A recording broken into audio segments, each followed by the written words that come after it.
There are an infinite number of things you can learn while out on the bike, but in today's video, 20 tips in 10 minutes that I recommend you work on to improve your safety, your comfort, and your enjoyment of the sport of cycling. This is tip number 1. Learn to shift gears while slowing down. Now, this is super important when you're coming up to traffic lights. I always think it's a good idea to continue pedaling, shift into a slightly easier gear, and make sure that you're ready to go again when the lights go green, rather than being in a massive gear and having to slug your way off the lights once it's time to go. You can practice this in a car park or somewhere that isn't consequential with a line on the ground. Just make sure you slow down, shift gears, continue pedaling so the chain gets into the right gear, and then come to a complete stop. Tip number 2, make sure not to cross chain. Now, cross chaining is either when you're in the largest gear on the front with the largest cog on the back, or the smallest gear on the front with the smallest gear on the back. This cross chaining does cause additional wear on your drivetrain and it's just not a good way to ride around. Make sure to try and keep your chain in a nice straight line by either staying in the biggest gear on the front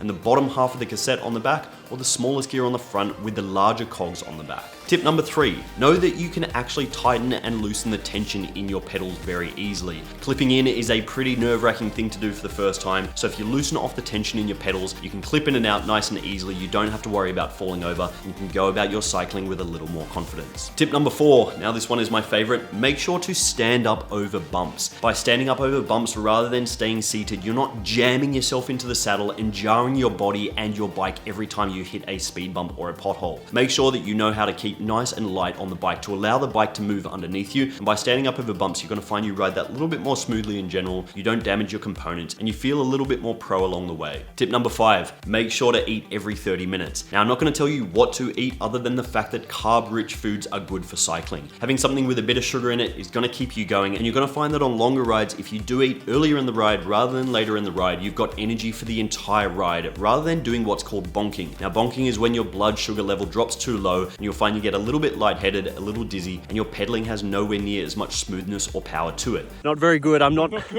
good for the Tour de France this time. You can eat all sorts of foods along the way, but some of my favorites are things like homemade banana bread, Fuel Plus gels, and carbohydrate mix in my bottles.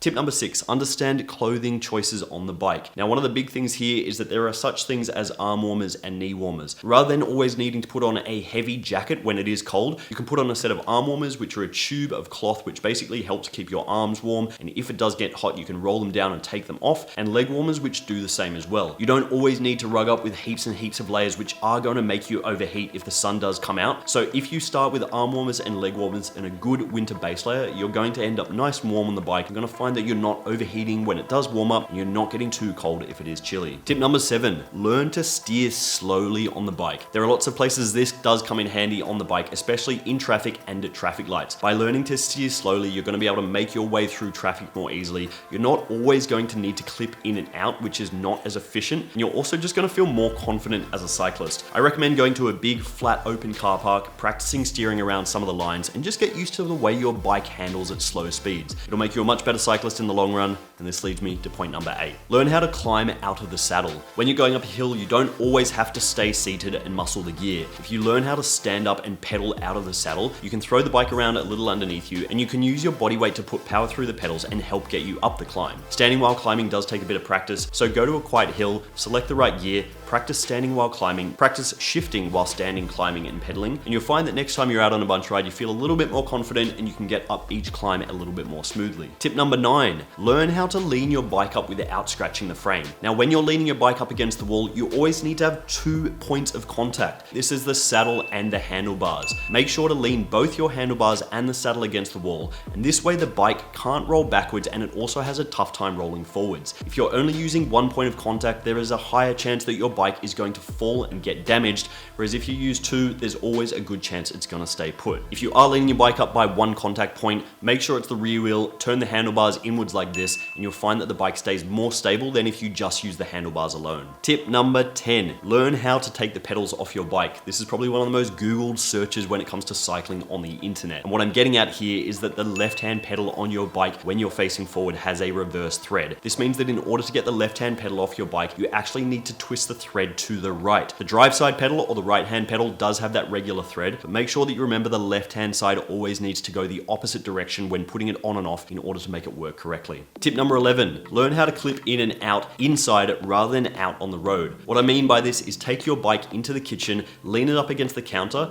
jump on and practice clipping in and out both feet before you get out on the road. Once you've got this clipping in and out as second nature, then you can go outside and do it. But by clipping in and out inside, you'll get used to the feeling before you're out in a potentially dangerous situation like around traffic, and it will mean that once you are out on the road, the feeling is very, very natural. Tip number 12, learn how to change an inner tube before you're actually outside and you get a puncture. There are heaps of tutorials online as to how to change an inner tube, so I recommend you watch some of those, give it a practice at home, and make sure that when you're stuck on the side of the road with a puncture, you know what to do rather than needing to call a cab to get you home. Lucky number 13, make sure to keep your outside pedal down around corners. If you put your inside pedal down around corners, there is a high chance you're going to clip your pedal on the ground and end up crashing. By weighting your outside pedal and keeping it down when you're going around corners, you'll find that you get around corners more smoothly, more safely, and even more quickly as well. Tip 14, now this sounds simple, but go out and practice shifting gears before you're in any kind of bunch ride. I usually recommend people go to a big open flat car park and practice shifting through their gears so they know what each gear feels like. It's super important to get used to this shifting feeling so that you know what you're doing when you're in the bunch. Make sure you know that if you're in the small chainring and you're shifting up into the harder gears on the back, that you actually shift onto the big chainring up the front so you avoid that cross chaining I spoke about earlier. And make sure you're just aware of what gear you're in all the time. There's nothing worse than someone crunching their gears at the traffic lights or not knowing what to do with their gears when they're in the bunch rolling along. By practicing shifting gears while you're in an inconsequential circumstance, you'll know what to do when you're in a consequential circumstance. Speaking of shifting, tip number 15 is to make sure you actually shift into the right gear when you first start a climb. You don't want to get halfway up a climb and have your cadence at 30 and then drop from the big chainring into the small chainring and have the chain fly off. Make sure that as you approach a climb, you're getting ready for what's to come. This might mean putting the chain in the small chainring and popping it up a couple of gears in the back to make sure that you're pedaling at the correct cadence. Make sure that you can shift easily and smoothly through the cassette on the back as you go. If you're going up a hill and the climb feels really difficult, there is a good chance you are in the wrong gear. By shifting into an easier gear, you're going to get up the thing much more easily and save your legs for further down the track. Tip number 16, there are some basic bike maintenance things you should know. Learn how to wipe your frame down to keep it nice and clean. Learn how to wipe down your chain and lubricate it as well.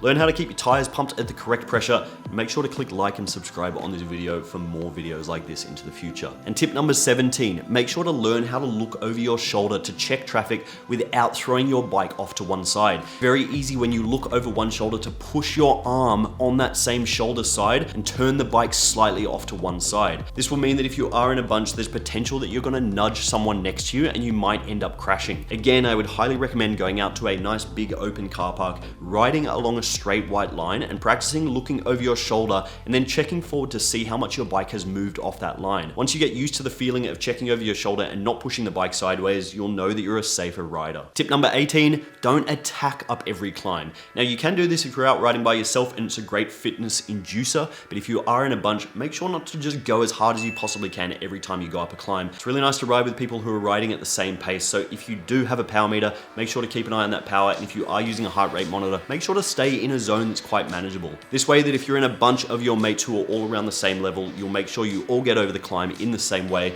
You're not having people straggle off the back and you're not having to wait for them at the top. Tip number 19, make sure to carry your spares for yourself. No one wants to be helping out another rider who hasn't bought spare tubes or tools or pumps on their ride when they have an issue. So make sure to know what spares you're going to need, have those spares available, and make sure you know how to use them. And tip number 20, understand that cycling takes time. Someone said to me when I first started riding that it will take at least 100,000 kilometers before I get anywhere with my riding. I guarantee it took me that first 100,000 kilometers before I understood what I was doing. If you are new to cycling, get out on the road, be nice and safe, but continue practicing consistently. Understand that with every ride you're going to improve in some way, and when you first start out, that learning curve is really, really steep, so you do actually learn a whole bunch of things and improve in a massively quick way compared to after you've been cycling for 10 years. Cycling is an incredibly fun sport to do, and I've been lucky to be able to do it for the past 10, 15 years with zero issues at all. I love it, and I'm keen to do more of it and keep to teach you guys along the way. As I said before, if you've got something out of this video, make sure to whack a like on it,